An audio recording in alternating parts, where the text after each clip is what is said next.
జగిత్యాల జిల్లా మల్యాల మండలం మల్యాల కస్తూర్బా పాఠశాల బాలికల శనివారం తమ టీచర్లు తమకే కావాలంటూ నిరసన వ్యక్తం చేశారు. కస్తూర్బా పాఠశాలలో ఒప్పంద ప్రాతిపదికగా పనిచేస్తున్న ఉపాధ్యాయులు గత కొద్ది రోజులుగా నిర్వహిస్తున్న స్వయం శిక్ష అభియాన్ ఉద్యోగుల ధర్నాలో పాల్గొంటున్నారు. విద్యార్థుల బోధనకు అంతరాయం కలగకుండా జిల్లా విద్యాధికారి ఆదేశాల మేరకు మండల విద్యాధికారి జయసింహారావు మండలంలోని వివిధ పాఠశాలలో పనిచేస్తున్న ఉపాధ్యాయులను తాత్కాలికంగా కస్తూర్బా పాఠశాలకు డిప్యుటేషన్ చేస్తూ తరగతులు నిర్వహించేలా చూశారు. అయితే తమ టీచర్లు తమకు కావాలంటూ ఏఎన్ఎం వాచ్మెన్ తప్ప తమను రాత్రి సమయాల్లో చూసుకోవడానికి క్లాస్ టీచర్ లేకపోవడంతో ఇబ్బందులకు గురవుతున్నామని విద్యార్థులు ఆవేదన వ్యక్తం చేశారు.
చదువుతున్నాను.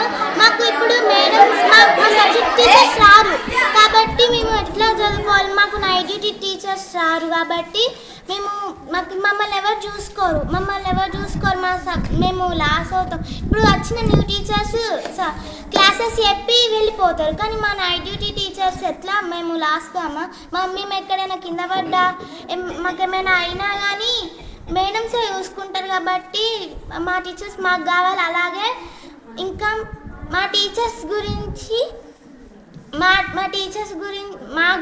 టీచర్స్కే తెలుసు. అంటే మా ఆంటీలకు కూడా తెలుసు. మా ఆంటీలు కూడా మమ్మల్ని మంచిగా చూసుకుంటారు. మాకు కావాల్సినది అంతా చేసి పెడతారు. మా హెల్త్ని కూడా చూసుకుంటారు. అందుకని మా ఆంటీస్ మా టీచర్స్ మాకే కావాలి. అందుకని స్ట్రైక్ పెడుతున్నాం.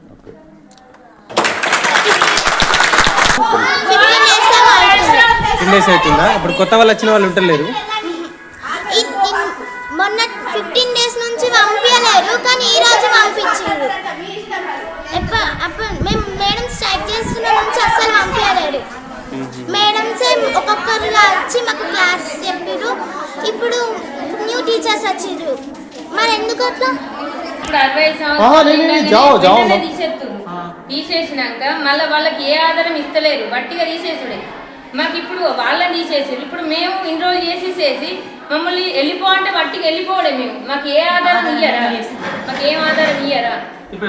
తీసేసారు. ఆల్రెడీ కొత్త వాళ్ళు వచ్చిర్రు.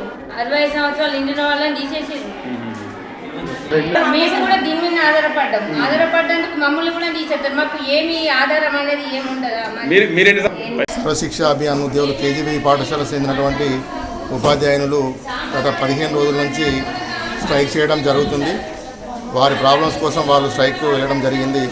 అందులో భాగంగా డిఓ గారి ఆదేశాల ప్రకారం పిల్లలకు నష్టపోకుండా ఉండాలని 8 మంది ఉపాధ్యాయురాలను ఈ పాఠశాలకు టెంపరీగా అడ్జస్ట్ చేయడం జరిగింది. వీరికి సరే ఆ పీరియడ్లు అన్నీ కూడా ఖాళీ ఉండకుండా చదువు నష్టపోకుండా ఉండాలని మంచి ఫలితాలు సాధించాలనే ఉద్దేశం కొద్దీ టీచర్స్ కూడా రావడం జరిగింది. వారికి సరైన రీతిలో క్లాసులు ఖాళీ ఉండకుండా టెంపరీగా అడ్జస్ట్ చేయడం జరిగింది.